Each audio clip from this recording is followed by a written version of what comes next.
جن کا نام علی محمد مرزا تھا اور علی وردی خان کے نام سے یہ مشہور تھے. تو علی وردی خان نے سب سے پہلے منظم طریقے سے پورے منصوبہ بندی کے ساتھ میں ترتیب کے ساتھ میں فوج کو ترتیب دے کر مسلح طریقے سے انگریزوں سے جہاد کیا. اور اس وقت یہ جو ہمارا موجودہ کلکتہ کا ایریا ہے بنگال کے اندر، آج بھی کیپٹل ہے اور اس وقت بھی ماشاءاللہ وہ دارالسلطنت اور پایۂ تخت کی حیثیت سے جانی جاتی تھی. کلکتہ تو کلکتہ ہے، کولکاتہ. تو وہاں پر انگریزوں کے 2 بڑے مراکز تھے، ان کا اڈا تھا. ایک تو ڈائمنڈ ہاربر کے نام سے تھا اور ایک فورٹ ولیم قلعہ تھا. یہ تو یہاں پر ان کی فوجی چھاونیاں ہوا کرتی تھی اور ان کی تجارتی سامان کی آمد و رفت یہاں سے ہوا کرتی تھی. اور یہ جو ڈائمنڈ ہاربر ہے تو وہاں سے چند کلومیٹر کے فاصلے پر ایک دریا پڑتا تھا. دریا کے کنارے پر یہ ڈائمنڈ ہاربر نام کا ایک ان کا اڈا تھا. تو علی وردی خان جو نواب سراج الدولہ کے نانا تھے، انہوں نے انگریزوں پر زبردست حملہ کیا اور اس حملے کے اندر انہوں نے انگریزوں کو شکست فاش دی اور دھول چاٹنے پر مجبور کر دیا. اور وہ ڈائمنڈ ہاربر چھوڑ کر فورٹ ولیم قلعے کے اندر پناہ لینے پر مجبور ہو گئے. یعنی ان کا ایک مرکز اور ایک اڈا ان سے ختم ہو گیا. اس کے چند سال کے بعد میں یہ سلسلہ چلا اور خدا کا کرنا کہ علی وردی خان جو نواب سراج الدولہ کے نانا تھے، ان کا انتقال ہو گیا. نانا کے انتقال کے بعد حکمرانی کا صحرا، وزارت کا صحرا نواب سراج الدولہ کے سر سجا اور نواب سراج الدولہ اپنے نانا کی کرسی پر براجمان ہوئے. نواب سراج الدولہ 23 جون 1757 70 یا 170 کلومیٹر کے فاصلے پر ایک مقام ہے پلاسی کر کے. وہ پلاسی کے میدان کے اندر انگریزوں کے ساتھ میں زبردست مدبھیڑ ہوئی، جنگ ہوئی. کس کی؟ اب یہ نواب سراج الدولہ کی بات ہو رہی. علی وردی خان کا تو انتقال ہو گیا، وہ دنیا سے رخصت ہو گئے. انہوں نے بھی دیکھا کہ دھیرے دھیرے انگریز اپنے پاؤں پسار رہے ہیں اور ایک ایک شہر پر قبضہ کرتے کرتے کرتے تو ہمارے پورے ملک کو ہتھیانا چاہتے ہیں. انہوں نے اپنا جو فوج کا خاص سپہ سالار تھا، جو تاریخ میں بڑے غدار کے نام سے مشہور ہے اور غداری کا استعارہ اور سلوگن بن چکا ہے، دنیا جس غدار کو میر جعفر کے نام سے جانتی ہے، وہ میر جعفر ان کی فوج کا کمانڈر تھا، سپہ سالار تھا. اس سے انہوں نے عہد لیا باقاعدہ، اس لیے کہ اس کی غداری کی خوب ان کو کسی نہ کسی درجے میں محسوس ہو گئی تھی علی وردی خان کے نواسے نواب سراج الدولہ کو. تو قرآن مجید پر ہاتھ رکھ کر اس سے عہد لیا کہ اب یہ جو پلاسی کے میدان میں جنگ ہونے جا رہی ہے بھائی، کوئی ایسی ویسی حرکت مت کرنا. تو اس نے حلف لیا، باقاعدہ معاہدہ کیا، عہد لیا کہ میں آپ کے پورے بھرم اور اعتماد کو قائم رکھوں گا اور میری طرف سے کوئی ایسی حرکت سرزد نہیں ہوگی کہ جو ہماری مسلمان فوج کے جذبات کو ٹھیس پہنچنے کا سبب بنے اور کسی طرح کے نقصان کا سبب بن سکے. لیکن پھر یہ ہوا کہ جب پلاسی کے میدان میں دونوں طرف فوجیں آمنے سامنے ہوئی تو اب اس میں دونوں روایتیں ملتی ہے کہ جب انگریز فوج کی طرف سے گولہ باری ہوئی تو نواب سراج الدولہ کی فوج کے قدم اکھڑ گئے اور وہ پسپا ہونے پر مجبور ہو گئے. اب میر جعفر کو چاہیے تھا کہ یہ اپنی فوج جو اندر لے کر بیٹھا تھا نواب سراج الدولہ کے ووٹ سپورٹ کے لیے باہر آ جاتا، لیکن وہ بل کے اندر چوہے کی طرح چھپا رہا اور نواب سراج الدولہ کو الٹے پاؤں بھاگنے پر مجبور ہونا پڑا. ایک روایت یہ بھی ملتی ہے اور دوسری تاریخی روایت یہ ملتی ہے کہ اس نے عین موقع پر وہ بھی فوج لے کر دل کے اندر شامل تھا، لیکن انگریز فوج نے اس کو پہلے سے نواب ہونے کا اور ایک ریاست اس کے سپرد کرنے کا لالچ دے رکھا تھا. اس نے رال ٹپکایا اور انگریزوں کا دم چھلا بن کر ان سے اندرونی طور پر مل گیا. اور جب موقع آیا جنگ کرنے کا تو انگریزوں کے ساتھ میں جب اس نے دیکھا کہ اب جنگ شباب پر پہنچنے والی ہے اور انگریزوں کو پسپا ہونے پر مجبور ہونا پڑے گا اور انگریزوں کے شکست کے آثار اس کو نظر آنے لگے، تو اس کا پورا جتنا فوجی دستہ تھا تقریباً 35 یا 50 ہزار کے قریب، کوئی معمولی تعداد تو نہیں ہے، اپنے پورے فوجیوں کو لے کر پیچھے سے غداری کر کے واپس لے کر چلا گیا. سمجھ رہے ہیں؟ یہ میر جعفر کا کارنامہ ہے، میر جعفر کا روشن کارنامہ بولو یا سیاہ کارنامہ، کیا بولیں گے اس کو.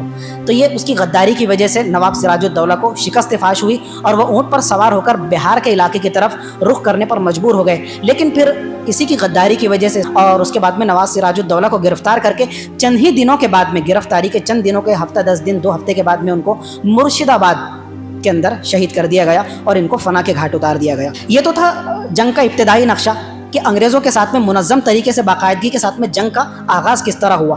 نواب سراج الدولہ کے نانا علی وردی خان نے اس کا آغاز کیا اور اس کے بعد میں اس کو پایۂ تکمیل تک پہنچانے کا ارادہ رکھتے تھے نواب سراج الدولہ، لیکن اپنوں کی غداری اور بے وفائی کی وجہ سے ان کو درجہ شہادت سے سرفراز ہونا پڑا.